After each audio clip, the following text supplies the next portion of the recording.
चलिए मित्रों, शुरू करते हैं हम अपना आज का करंट अफेयर। जानते हैं हमारी जितनी भी महत्वपूर्ण खबरें हैं सभी पे विस्तार से चर्चा और विश्लेषण करते हैं। हमारी पहली न्यूज है, भारत के उपराष्ट्रपति ने प्रामाणिक और व्यावहारिक अनुसंधान की आवश्यकता पर बल दिया। तो हाल ही में एक पुरस्कार समारोह में भारत के उपराष्ट्रपति ने अनुसंधान के महत्व को रेखांकित किया। उन्होंने कहा कि अनुसंधान में जमीनी हकीकत को बदलने और सार्थक प्रभाव डालने की क्षमता है। अनुसंधान प्रभाव के विषय में जानते हैं तो आर्थिक और सामाजिक अनुसंधान परिषद के अनुसार समाज और अर्थव्यवस्था को प्रत्यक्ष रूप से बेहतर बनाने में योगदान देना ही अनुसंधान प्रभाव यानी रिसर्च इम्पैक्ट है।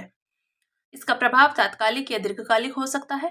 साथ ही यह प्रभाव अक्सर संचित ज्ञान पर आधारित होता है या किसी एक अनुसंधान के निष्कर्ष पर आधारित नहीं होता है।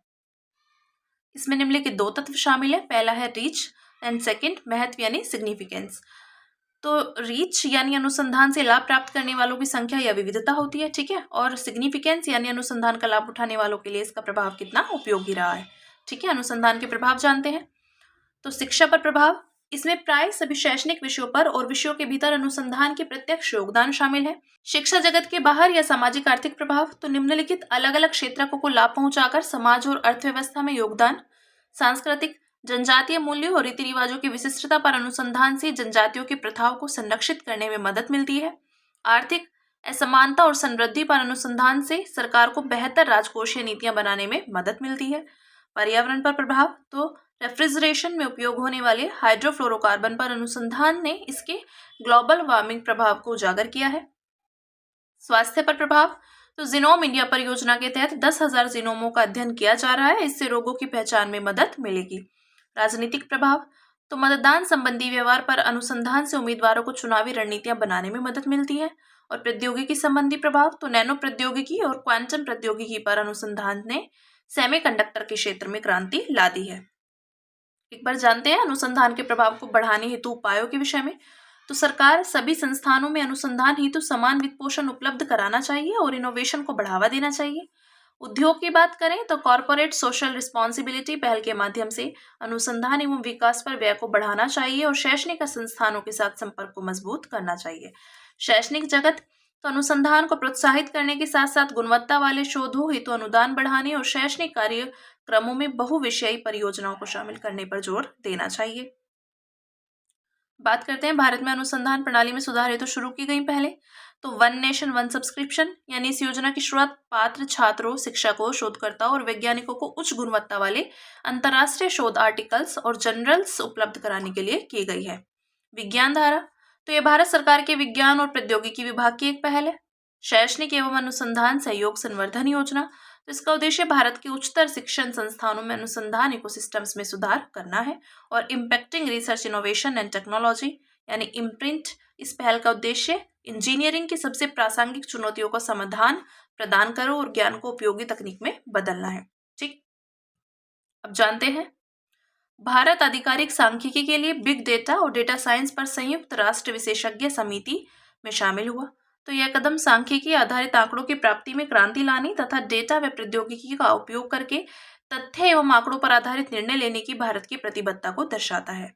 भारत के लिए UNCEBD में शामिल होने का महत्व, तो रणनीतिक अवसर, यह कदम भारत को देश के भीतर की गई प्रगति को अंतर्राष्ट्रीय लक्ष्यों के अनुरूप रखने में मदद करेगा।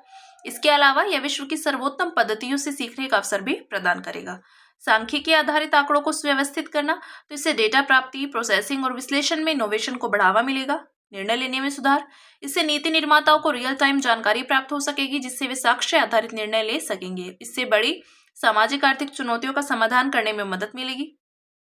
जानते हैं बिग डेटा के विषय में। तो बिग डेटा टर्म का उपयोग डेटा के बड़े, विविध और जटिल समूह का वर्णन करने के लिए किया जाता है। इन्हें प्रभावी तरीके से प्रबंधित करने एवं उनसे आवश्यक जानकारी और अप्रत्यक्ष ज्ञान प्राप्त करने के लिए नई प्रणाली, विधियों, एल्गोरिथम और विश्लेषण की आवश्यकता होती है। तो इसमें निम्नलिखित शामिल है, तो स्ट्रक्चर डेटा यानी इन्वेंट्री संबंधी डेटाबेस और वित्तीय लेन देन की सूची।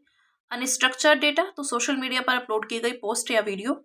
और मिक्स डेटा सेट, तो आर्टिफिशियल इंटेलिजेंस के लिए लार्ज लैंग्वेज मॉडल को प्रशिक्षित करने हेतु उपयोग किए जाने वाला डेटा, ठीक है। बात करते हैं बिग डेटा की विशेषताएं। तो मात्रा की बात करते हैं, तो डेटा की विशाल मात्रा, विविधता, तो डेटा के अलग अलग प्रकार, परिवर्तनशीलता, तो डेटा में तेजी से बदलाव और सत्यता, डेटा में अस्थिरता और अपूर्णता। अलग अलग क्षेत्रों में बिग डेटा के उपयोग, तो स्वास्थ्य देखभाल, इसे पर्सनलाइज्ड मेडिसिन, क्लिनिकल जोखिम प्रबंधन, रोग की पहचान और असरदार दवाओं की सिफारिशें करने आदि में मदद मिलती है। लॉजिस्टिक्स और परिवहन, तो इससे सक्रिय और प्रतिक्रियात्मक क्षमताओं को बढ़ावा देकर आपूर्ति श्रृंखला को मजबूत किया जा सकता है। मार्केटिंग और विज्ञापन, तो इससे वास्तविक उपभोक्ताओं को पहचानने, बाजार में मांग का विश्लेषण करने, ग्राहक की प्राथमिकताओं और आवश्यकताओं को समझने में मदद मिल सकती है। स्मार्ट शहर, तो इसका उपयोग शहरों में संसाधनों के प्रबंधन के साथ साथ अवसंरचना विकास की बेहतर योजना बनाने में किया जा सकता है। साथ ही शहरों की चुनौतियों का AI आधारित समाधान उपलब्ध कराने में भी इसका उपयोग किया जा सकता है। शिक्षा, इसकी मदद से पर्सनलाइज्ड लर्निंग को बढ़ावा दिया जा सकता है और शिक्षा की गुणवत्ता में सुधार लाया जा सकता है। पृथ्वी विज्ञान, तो इसका उपयोग जलवायु और पृथ्वी की प्रणालियों के अध्ययन तथा मौसम की मॉडलिंग एवं पूर्वानुमान में किया जा सकता है। देखते हैं भारत में बिग डेटा के लिए प्रमुख पहलें कौन सी हैं। तो बिग डेटा पहल, तो विज्ञान और प्रौद्योगिकी विभाग की इस पहल का उद्देश्य बिग डेटा एनालिटिक्स में सेंटर ऑफ एक्सीलेंस की स्थापना में सहायता करना। ठीक है। राष्ट्रीय डेटा और विश्लेषण प्लेटफॉर्म, तो यह सरकारी डेटा की प्राप्ति और उपयोग को बेहतर बनाने के लिए नीति आयोग की प्रमुख पहल है। फ्यूचर स्किल्स यानी प्राइम, IT कर्मचारियों को रोजगार योग्य बनाने के लिए पुनः कौशल या कौशल वृद्धि कार्यक्रम। इलेक्ट्रॉनिक्स और सूचना प्रौद्योगिकी मंत्रालय की इस पहल की कई प्रौद्योगिकियों के साथ साथ बिग डेटा एनालिटिक्स को भी शामिल किया गया है। अंत में देखते हैं आधिकारिक सांख्यिकी के लिए बिग डेटा और डेटा साइंस पर संयुक्त राष्ट्र विशेषज्ञ समिति, इसके विषय में देखते हैं। इसकी स्थापना 2014 में हुई थी और इसका प्रथम अध्यक्ष ऑस्ट्रेलिया था। उद्देश्य है इसका सतत विकास के लिए 2030 एजेंडा के संकेतकों सहित आधिकारिक आंकड़ों के लिए बिग डेटा संबंधी ग्लोबल प्रोग्राम हेतु रणनीतिक नजरिया, दिशा और समन्वय प्रदान करना। सदस्य हैं भारत सहित 31 सदस्य देश और 16 अंतर्राष्ट्रीय संगठन शामिल है इसमें। ठीक है। अब बात करते हैं भारत के पूर्व केंद्रीय इलेक्ट्रॉनिक्स और सूचना प्रौद्योगिकी मंत्री ने सॉवरेन AI का समर्थन किया।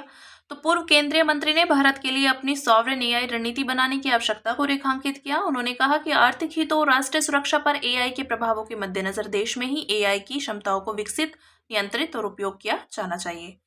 ठीक है। सॉवरेन AI है क्या? तो इसे मोटे तौर पर AI प्रौद्योगिकियों और इससे संबंधित डेटा के मामले में देश की अपनी क्षमताओं एवं उस पर देश के नियंत्रण के रूप में समझा जा सकता है। आमतौर पर इसमें निम्नलिखित शामिल है। तो AI तकनीकों को कैसे तैनात और संचालित किया जाता है, AI तकनीकों को चलाने और डेटा की सुरक्षा सुनिश्चित करने के लिए नीतियों एवं सक्षम कर्मचारी का उपयोग करने संबंधी रणनीतियां।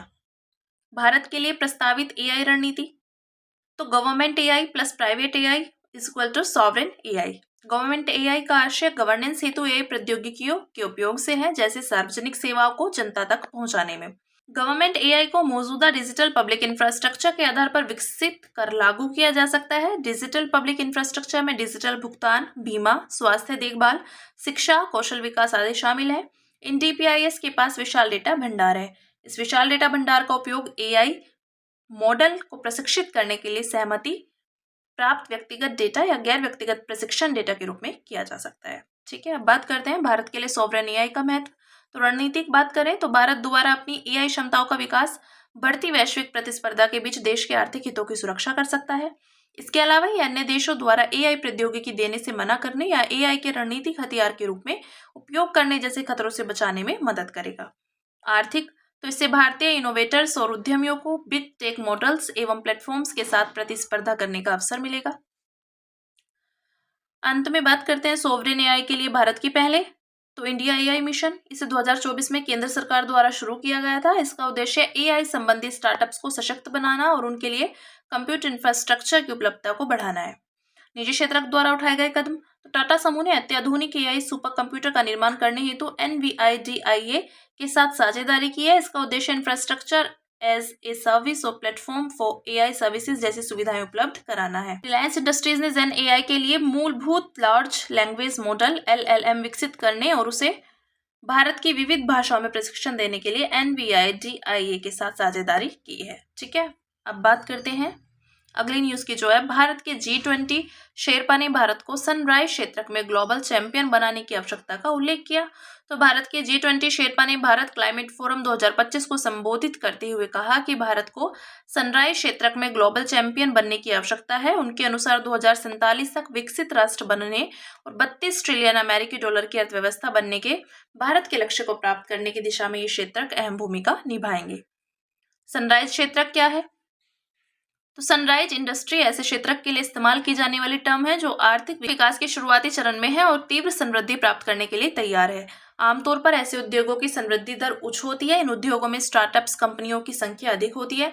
इन्हें फंडिंग भी अधिक उपलब्ध होती है। सनराइज क्षेत्र के उदाहरण है semiconductor, artificial intelligence, clean mobility system, genomics, pharma आदि। सनराइज क्षेत्र का महत्व जानते हैं तो आर्थिक समृद्धि और विविधीकरण। तो नवीकरणीय ऊर्जा, इलेक्ट्रिक व्हीकल्स, जैव प्रौद्योगिकी जैसे क्षेत्र देश की आर्थिक गतिविधियों में विविधता लाकर पारंपरिक उद्योगों पर निर्भरता को कम करते हैं। इससे अर्थव्यवस्था वैश्विक आर्थिक उतार चढ़ाव के कारण उत्पन्न होने वाली चुनौतियों से निपटने में अधिक सक्षम हो जाती है। तकनीकी प्रगति तो एआई और मशीन लर्निंग के साथ साथ सूचना और डिजिटल प्रौद्योगिकियां कई क्षेत्रों में व्यापक प्रभाव डालती हैं। इनमें स्वास्थ्य देखभाल, शिक्षा और विनिर्माण जैसे औद्योगिक क्षेत्र शामिल हैं। सतत विकास तो नवीकरणीय ऊर्जा, अपशिष्ट प्रबंधन और हरित प्रौद्योगिकी से संबंधित उद्योग जलवायु परिवर्तन से निपटने हेतु भारत की अंतर्राष्ट्रीय प्रतिबद्धताओं को पूरा करने में मदद करते हैं। एक ऐसी ही प्रतिबद्धता 2070 तक नेट जीरो कार्बन उत्सर्जन का लक्ष्य हासिल करना भी है। भारत में सनराइज क्षेत्र के समक्ष चुनौतियां तो पूंजी तक कम पहुंच, नवीकरणीय ऊर्जा, जैव प्रौद्योगिकी, इलेक्ट्रिक वाहन जैसे क्षेत्रों में बड़ी मात्रा में शुरुआती निवेश की आवश्यकता होती है। कौशल की कमी तो शैक्षिक संस्थानों के प्रशिक्षण और उद्योग जगत की मांग में समन्वय नहीं होने के कारण सनराइज क्षेत्र को कुशल कार्यबल नहीं मिल पाता है। तकनीकी चुनौतियां तो सेमीकंडक्टर जैसी क्रिटिकल प्रौद्योगिकियों और घटकों को भारत बड़े पैमाने पर आयात करता है। किन्हीं वजहों से वैश्विक आपूर्ति श्रृंखला में व्यवधान उत्पन्न होने पर इन प्रौद्योगिकियों का आयात या तो रुक जाता है या कम हो जाता है। भारत में सनराइज क्षेत्र को बढ़ावा देने के लिए उठाए गए कदम देखते हैं तो नीतियां या पहले मेक इन इंडिया है, आत्मनिर्भर Bharat, startup India, national electric mobility mission योजना जैसी पहले आरंभ की गई। वित्तीय प्रोत्साहन तो एडवांस्ड बैटरी विनिर्माण सहित कई क्षेत्रों में उत्पादन से संबंध प्रोत्साहन योजना, इलेक्ट्रिक वाहनों के लिए फेम योजना शुरू की गई है। अब संरचना का विकास तो इस क्षेत्र की प्रमुख पहलों में नवीकरणीय ऊर्जा park, bulk drug park, smart city mission आदि शामिल है। अनुसंधान एवं विकास तो राष्ट्रीय quantum mission, national mission on transformative mobility and battery storage आदि शुरू किए गए हैं। ठीक है, अब बात करते हैं माइक्रो फाइनेंस क्षेत्र में कर्जदारों द्वारा कर्ज न चुकाने की दर साल में लगभग 2 गुनी हुई।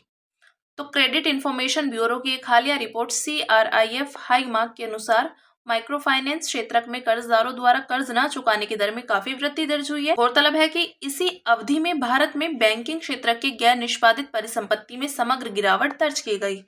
माइक्रो फाइनेंस या सूक्ष्म वित्त का उद्देश्य लघु राशि वाली बचत, ऋण और अन्य वित्तीय सेवाएं प्रदान करना है। ये वित्तीय सेवाएं मुख्य रूप से ग्रामीण, अर्धशहरी और शहरी क्षेत्रों में गरीबों को प्रदान की जाती है। इनका उद्देश्य गरीबों की आय बढ़ाना और उनके जीवन स्तर में सुधार लाना है। RBI के अनुसार 3 लाख रुपए तक की वार्षिक आय वाले परिवारों के व्यक्तियों को दिए गए सभी जमानत मुक्त ऋणों को माइक्रो फाइनेंस ऋण माना जाता है। ऐसे परिवारों को निम्न आय वाला परिवार माना जाता है। देखते हैं माइक्रो फाइनेंस का महत्व। तो वित्तीय समावेशन, यह पारंपरिक बैंकिंग व्यवस्था का लाभ नहीं उठाने वाले लगभग 8 करोड़ निम्न आय वाले व्यक्तियों को ऋण जैसी सेवाएं प्रदान करता है। ग्रामीण विकास और गरीबी उन्मूलन, तो यह हस्तशिल्प, कृषि और लघु स्तरीय विनिर्माण जैसे स्थानीय उद्योगों को वित्तीय सहायता प्रदान करते हुए स्वरोजगार को बढ़ावा देता है। इससे मौसमी रोजगार या शोषणकारी नौकरियों पर लोगों की निर्भरता कम हो जाती है। महिला सशक्तिकरण, तो महिला के स्वयं सहायता समूहों को माइक्रो फाइनेंस सहायता मिलने से आर्थिक स्वतंत्रता और निर्णय लेने की शक्ति मिलती है। माइक्रो फाइनेंस संस्थाओं के समक्ष चुनौतियां, तो इन्हें गरीबों को ऋण देने के लिए बड़ी संस्थाओं से कम ब्याज दर पर लंबे समय के लिए फंड जुटाने में कठिनाइयों का सामना करना पड़ता है। ये अपना अधिकांश ऋण गरीब लोगों को देते हैं। इन ऋणों की रिकवरी आसान नहीं होती है। इससे माइक्रो फाइनेंस संस्थानों का ऋण डूबने का खतरा बना रहता है। राज्यों द्वारा ऋण माफी की घोषणाएं कर्जदाताओं को समय पर ऋण चुकाने से हतोत्साहित करती है। भारत में माइक्रो फाइनेंस योजनाएं, तो स्वयं सहायता समूह बैंक लिंकेज प्रोग्राम, तो इसे 1992 में नाबार्ड द्वारा शुरू किया गया था। यह अनौपचारिक स्व सहायता समूहों को औपचारिक वित्तीय संस्थानों से जोड़ता है। मुद्रा योजना, इसे 2015 में शुरू किया गया था। इसका उद्देश्य गैर कृषि क्षेत्रों से संबंधित सूक्ष्म और लघु उद्यमों को लघु पूंजी उपलब्ध कराना है।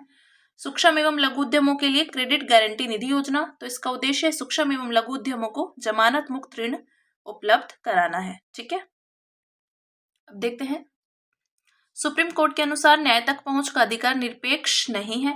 तो हाल ही में सुप्रीम कोर्ट ने माना कि न्याय प्राप्ति के लिए अदालत की शरण लेने का अधिकार हमारे लोकतंत्र की आधारशिला है।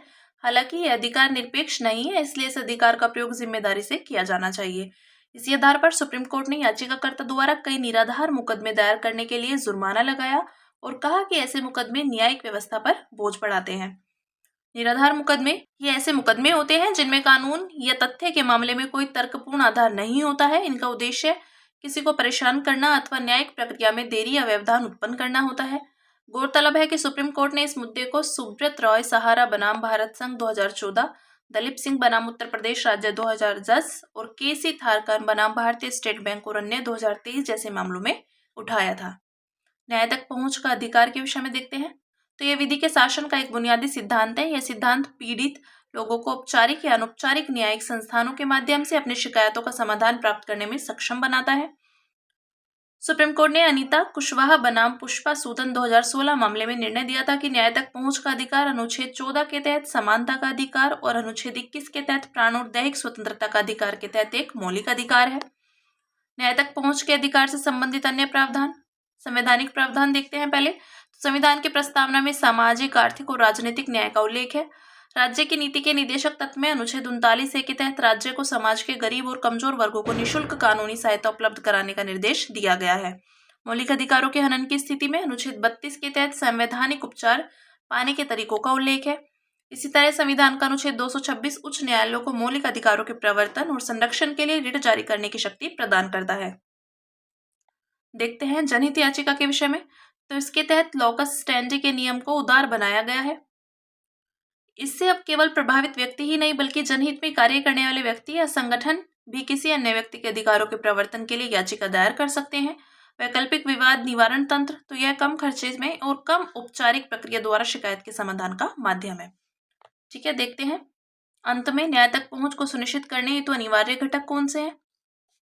तो न्याय निर्णय तंत्र, कोर्ट और अधिकरण, वहनीय न्याय व्यवस्था तो कम खर्चीली है, गरीबों के लिए सहायता, तीव्र न्याय व्यवस्था, त्वरित सुनवाई, प्रभावी प्रक्रियाएं और सुलभता, पदानुक्रम, कोर्ट कम दूरी पर होना। ठीक है, अब देखते हैं अपनी अन्य सुर्खियां, जिसमें हमारी पहली न्यूज है राज्य लोक सेवा आयोग। तो हाल ही में उपराष्ट्रपति ने राज्य लोक सेवा आयोग के अध्यक्ष के 25वें राष्ट्रीय सम्मेलन को संबोधित किया। यह राज्य के अधीन सेवाओं में नियुक्तियों के लिए परीक्षा आयोजित करता है। अनुच्छेद 315 से 323 भाग 14 में संघ और राज्यों के लिए लोक सेवा आयोगों के संबंध में प्रावधान किया गया है। नियुक्ति राज्य के राज्यपाल द्वारा आयोग के अध्यक्ष और अन्य सदस्यों की नियुक्ति की जाती है। अध्यक्ष और सदस्यों का कार्यकाल तो 6 वर्ष या 62 वर्ष की आयु, जो भी पहले हो दोनों में से। ठीक है, तो पद से हटाना राष्ट्रपति द्वारा अध्यक्ष और अन्य सदस्यों को निम्नलिखित कारणों के आधार पर उसी प्रक्रिया से हटाया जा सकता है जैसे संघ लोक सेवा आयोग के अध्यक्ष एवं सदस्यों को हटाया जाता है। दिवालिया न्याय निर्णित किए जाने पर, अपने कार्यालय में अपने पद के कर्तव्यों के बाहर कोई वेतन वाली नौकरी करने पर, अयोग्यता एवं कदाचार के आधार पर सुप्रीम कोर्ट द्वारा जांच के बाद। ठीक है, अब बात करते हैं निर्यात उत्पादों पर शुल्कों और करों की छूट योजना के विषय में। हाल ही में निर्यातकों ने RODTEP योजना के अंतर्गत ड्यूटी क्रेडिट की उपलब्धता के मामले में अस्पष्टता पर चिंता जताई। यह योजना 2021 से केंद्रीय वाणिज्य और उद्योग मंत्रालय द्वारा लागू की जा रही है। विश्व व्यापार संगठन के मानदंडों का अनुपालन करने के लिए यह योजना भारत में वस्तु निर्यात योजना के बदले शुरू की गई है। उद्देश्य है इसका, यह योजना सुनिश्चित करती है कि निर्यातकों को वस्तुओं के उत्पादन के क्रम में लिए गए करों और शुल्कों का रिफंड मिल जाए ताकि निर्यात को सस्ता रखा जा सके। छूट या रिफंड को केंद्रीय प्रत्यक्ष कर एवं सीमा शुल्क बोर्ड द्वारा पूरी तरह संचालित प्रणाली द्वारा हस्तांतरणीय इलेक्ट्रॉनिक स्क्रिप्ट के रूप में जारी किया जाता है। इसका मतलब है कि निर्यातक अपनी कर देनदारियों की भरपाई के लिए इन स्क्रिप्ट्स को अन्य निर्यातकों या व्यवसायों को हस्तांतरित कर सकते हैं। ठीक है, बात करते हैं औषधि एवं प्रसाधन सामग्री नियम 1945 की अनुसूची M। तो केंद्रीय स्वास्थ्य एवं परिवार कल्याण मंत्रालय ने इन नियमों की अनुसूची M यानी शेड्यूल M को संशोधित किया है। यह फार्मा कंपनियों को उत्पादन से संबंधित दोषों, खामियों और शिकायत के बाद वापसी वाली दवाओं की रिपोर्ट करना अनिवार्य करता है। इससे दवाओं की गुणवत्ता संबंधी अनुपालन सुनिश्चित हो पाता है। अनुसूची M के विषय में देखते हैं, यह फार्मास्यूटिकल उत्पादों के लिए गुड मैन्युफैक्चरिंग प्रैक्टिस निर्धारित करता है।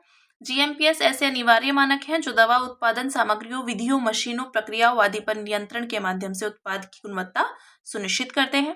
GMPS को पहली बार 1988 में अनुसूची M में शामिल किया गया था। ठीक, बात करते हैं भारत स्वच्छ प्रौद्योगिकी विनिर्माण प्लेटफॉर्म की। तो हाल ही में केंद्रीय वाणिज्य एवं उद्योग मंत्री ने भारत जलवायु फोरम 2025 में भारत स्वच्छ प्रौद्योगिकी विनिर्माण प्लेटफॉर्म का शुभारंभ किया। इसके विषय में जानते हैं, इसे सौर ऊर्जा, पवन ऊर्जा, हाइड्रोजन ऊर्जा और बैटरी स्टोरेज जैसे क्षेत्रों में भारत की स्वच्छ प्रौद्योगिकी मूल्य श्रृंखलाओं को बढ़ाने के लिए डिजाइन किया गया है। यह भारतीय कंपनियों को सहयोग करने, सह नवाचार करने तथा वित्त पोषण, विचारों, प्रौद्योगिकियों और संसाधनों को साझा करने के लिए एक मंच प्रदान करने में मदद करेगा। यह भारत को संधारणीयता और स्वच्छ प्रौद्योगिकी क्षेत्र में एक आकर्षक व्यवसाय मॉडल और वैश्विक स्तर पर अग्रणी बनने में मदद करेगा। ठीक है, इसके बाद बात करते हैं यूट्रिकुलेरिया की। तो हाल ही में राजस्थान के केवलादेव राष्ट्रीय उद्यान में यूट्रिकुलेरिया नामक पौधे काफी संख्या में पाए गए हैं। यह दुर्लभ और अनोखा मांसाहारी पौधा है। इस पौधे को यूट्रिकुलेरिया नाम इसके छोटे ब्लैडर या यूट्रिकल्स के कारण दिया गया है। यूट्रिकल्स के मुहाने पर छोटे छोटे बाल, रोम जैसी संरचना शिकार की हलचल को महसूस कर सकती है।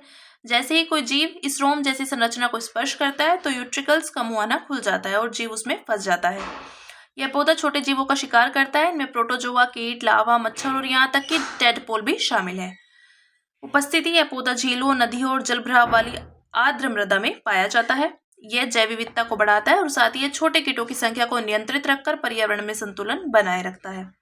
ठीक है, इसके बाद बात करेंगे होलोंगापार गिब्बन वन्यजीव अभ्यारण्य की। तो हाल ही में राष्ट्रीय वन्यजीव बोर्ड की स्थायी समिति ने होलोंगापार गिब्बन वन्यजीव अभ्यारण्य के इको सेंसिटिव जोन में तेल और गैस की खोज के प्रस्ताव को मंजूरी दी। यह अभ्यारण्य असम के जोरहाट जिले में स्थित है। इसमें आधिकारिक तौर पर डिसोई घाटी रिजर्व फॉरेस्ट, डिसोई रिजर्व फॉरेस्ट और तिरु हिल रिजर्व फॉरेस्ट शामिल है। इसकी स्थापना 1997 में हुई थी और इसमें भारत की एकमात्र गिब्बन प्रजाति हुलॉक गिब्बन प्राप्त होती है। साथ ही इसमें पूर्वोत्तर भारत का एकमात्र रात्रिचर प्राइमेट बंगाल स्लो लॉरिस भी पाया जाता है।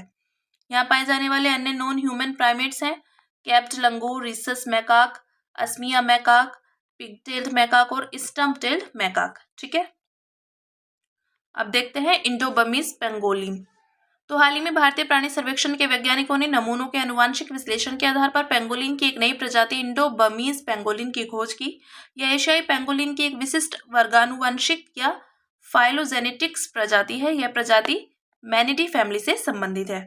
इस पेंगोलिन के शल्क का रंग गहरा भूरा और गहरा जैतूनी भूरा है। इसके चेहरे के आसपास का रंग गुलाबी है और यह अरुणाचल प्रदेश और असम के कुछ हिस्सों में तथा संभवतः नेपाल, भूटान और म्यांमार में पाए जाते हैं। ठीक है, अब बात करते हैं compressed air energy storage system की। तो हाल ही में दुनिया की सबसे बड़ी compressed air energy storage system facility ने चीन में पूरी क्षमता के साथ कार्य करना शुरू कर दिया। यह ऊर्जा भंडारण की एक तकनीक है। इसका उपयोग वायु को संपीड़ित करके बंद स्थानों में ऊर्जा भंडारित करने के लिए किया जाता है। ऐसे बंद स्थानों में भूमिगत खदान या नमक की चट्टानों के अंदर बनी गुफाएं शामिल है। यह तकनीक विद्युत ऊर्जा को स्थितिज ऊर्जा यानी संपीड़ित वायु के रूप में भंडारित करती है। इसमें ऊर्जा को ऑफ पीक घंटों के दौरान भंडारित किया जाता है तथा मांग अधिक होने पर ग्रिड में आपूर्ति कर दी जाती है। लाभ देखते हैं इसके। CAES पीक समय के दौरान बिजली की मांग आपूर्ति में संतुलन बनाए रखने में सहायक है। साथ ही यह ऊर्जा भंडारण की पर्यावरण अनुकूलन प्रक्रिया भी है। ठीक है, भारत में फसल कटाई के त्योहार। तो हाल ही में भारत के अलग अलग भागों में फसल कटाई के त्योहार मनाए गए। यह त्योहार देश के अलग अलग क्षेत्रों में अलग अलग तरीकों से मनाए जाते हैं। ये त्योहार प्रकृति के प्रति समुदाय के प्रेम को दर्शाते हैं। फसल कटाई के प्रमुख त्योहार देखते हैं। तो पहला लोहड़ी।